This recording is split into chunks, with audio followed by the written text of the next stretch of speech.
This horrifying footage shows the moment large insect was pulled out of man's inner ear with pair of tweezers.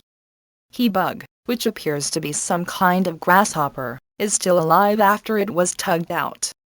As it is removed, its legs and antennae can be seen tucked against its sides, before unfolding as it emerged from the earlobe. How the insect came to be inside the man's ear in the first place is unclear. But there is little doubt that both parties are relieved their ordeals are over. The video comes after skin-crawling footage emerged showing insects living in a person's eyelashes. How the insect came to be inside the man's ear in the first place is unclear.